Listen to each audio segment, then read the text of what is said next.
Hi, my name is Jasmine, and today I'm going to be talking about the human body. So, one of the things that is the largest organism on the human body is the skin.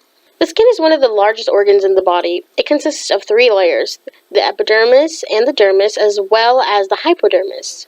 The 3 main functions of the skin are protection, regulation, and sensation.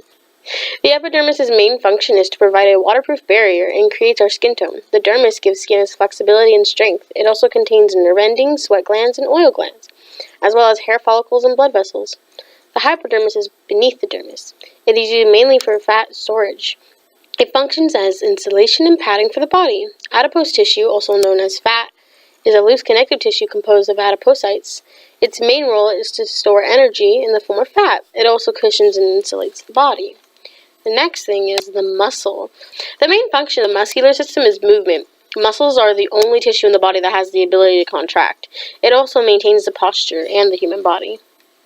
Bone marrow is the spongy tissue found inside bone. It contains cells that produce white blood cells, red blood cells, and platelets. Red blood cells carry oxygen to the tissues.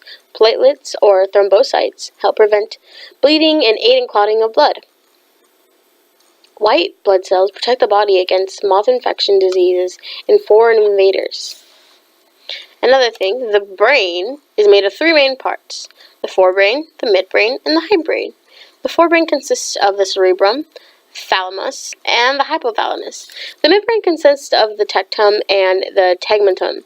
The hindbrain is made of the cerebellum, pons, and medulla.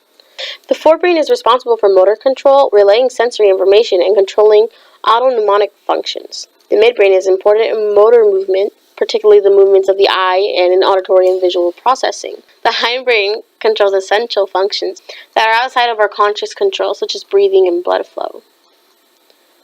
The lungs' main function is to process gas exchange, also known as respiration or breathing. In respiration, oxygen from incoming air enters the blood, and carbon dioxide, a waste gas from the metabolism, leaves the blood.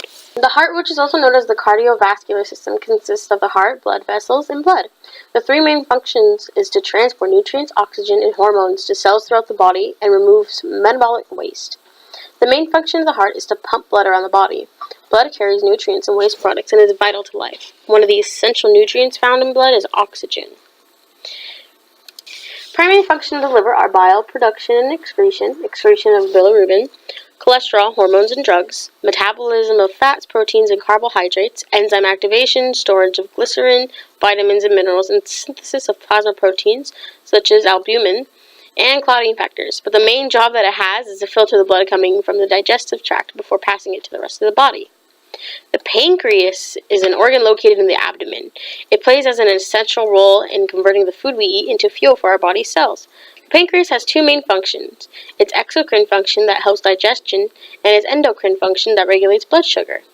The kidneys' primary function are to regulate blood volume, blood pressure, the pH in blood, ionic composition of blood, and the production of red blood cells, as well as the synthesis of vitamin D and the excretion of waste products and foreign substances. Every day, the kidneys filter about 120 to 150 quarts of blood and produces about 1 to 2 quarts of urine composed of waste and extra fluid. The GI tract includes the small intestine and large intestine, beginning after the stomach and the termination at the anus. Its function is to complete the digestion and absorption of nutrients and to prepare waste products for excretion from the digestive system. The urinary tract consists of kidneys, uterus, bladder, and the urethra. The purpose of the urinary system is to eliminate waste from the body, regulate blood volume and blood pressure, and controls the level of electrolytes and metabolites, and regulates the blood pH. Thank you for watching, and that's all about the body so far. Please watch all of our other videos. Thank you.